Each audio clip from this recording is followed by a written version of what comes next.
Na semana passada, o advogado Pedro Puccini falou sobre as novidades no CAR, Cadastro Ambiental Rural, e do PRA, o Programa de Regularização Ambiental. Hoje, o consultor e professor de Direito Agrário e Ambiental vai falar das demarcações de terras e do direito de propriedade.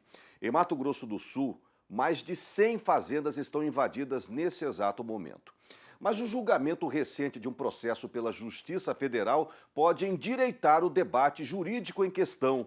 Após 18 anos de tramitação, 84 produtores rurais tiveram sentença favorável no julgamento, que resultou até em indenização para os produtores. O especialista também vai explicar que o dono de terra, como o dono de terra deve receber uma equipe da FUNAI para uma possível demarcação de áreas indígenas, terras indígenas, como a gente ouve periodicamente, frequentemente, nas rodas de conversas entre produtores rurais. Vamos conferir as informações? Saudações, Pedro Puccini. Saudações, Giro do Boi, saudações, Direito Agrário.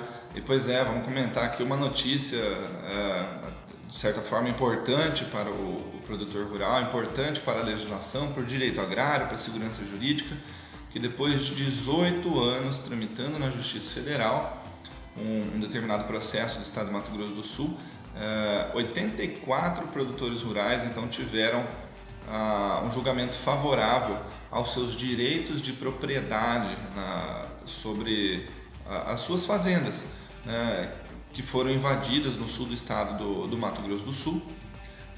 E aí, com essa invasão, deu início a um processo de demarcação das terras indígenas. Então, agora, da etnia Guarani-Kaiowá, e a região era de Antônio João, Mato Grosso do Sul.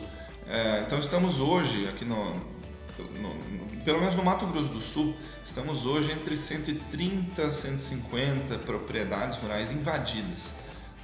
Significa dizer que são processos não concluídos, quando eu falo de invasões, e que não poderiam proteger essas posses irregulares de pessoas que se apossaram de uma propriedade sem ter o seu direito garantido por meio da demarcação.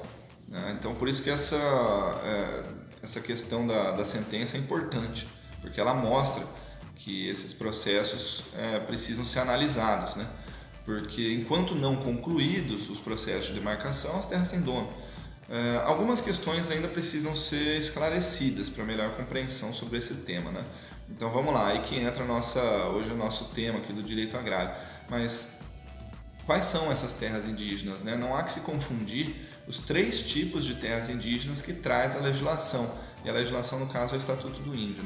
Primeiro, aquelas terras tradicionalmente ocupadas, que se chama na lei.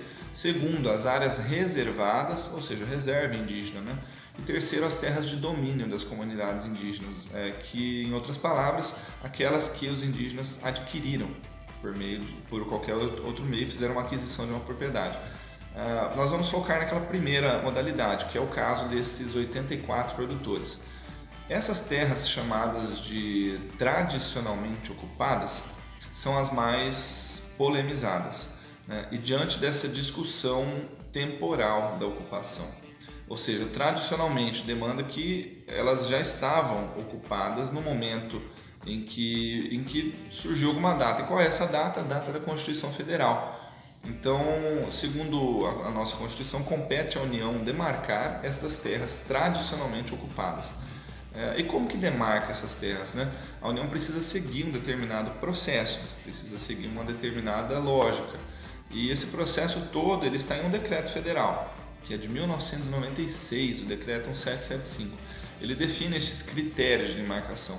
E quais são esses critérios? Esses critérios demandam um estudo antropológico que vai dizer se ali houve uma ocupação até essa data que a legislação permite, ou se não existia essa ocupação.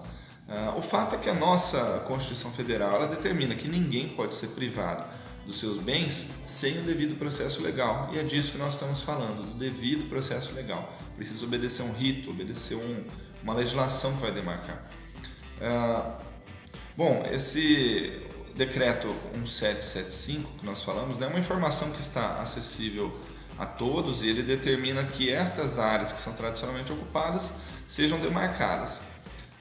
Não há dúvidas na jurisprudência, nos tribunais, nos livros de direito agrário, de que esse nosso texto da Constituição Federal, ele se preocupou em explicar o significado dessas terras tradicionalmente ocupadas, dizendo-se aquelas que estavam com habitação em caráter permanente desses indígenas, que é o que foi discutido nesse processo dos 84 produtores, né? A ministra Helena Calmon, em 2010, também teve a oportunidade de dizer isso em um processo que o STF analisou. E ela diz o seguinte, ela fala assim que define-se que a ocupação ela deve existir quando da Constituição de 88, com base nas decisões do STF, ao mesmo tempo em que se explica o caráter que deve ter essa posse, certo? Então, o que fazer quando você recebe uma visita da FUNAI, por exemplo, hoje, para essa demarcação? Deve se preocupar se existe ou não existe um processo de demarcação que lá foi aberto, e aí você vai contratar um acompanhamento técnico, seja antropológico, jurídico, mas é importantíssimo acompanhar e descobrir se existem esses processos de demarcação, correto? Bom, assim, é só são breves comentários sobre esse tema, mas no final das contas essa foi uma boa decisão, trazendo luz e trazendo otimismo para essas questões demarcatórias, porque devolve as terras aos proprietários, né? Enquanto não decididas essas questões da FUNAI. Mas essa decisão ela ainda merece alguma nova análise por meio dos recursos cabíveis, porque mesmo reconhecendo o domínio da área para os proprietários, ficou registrado nessa sentença que o processo administrativo não contém irregularidades, o processo da FUNAI não tem irregularidade nenhuma, e isso deixa perigosas discussões ainda pendentes. Mas como eu disse, foram só alguns breves comentários para a gente entender um pouquinho mais do tema e saber o que fazer, né? Então, até a próxima, saudações e seguimos no Direito Agrário.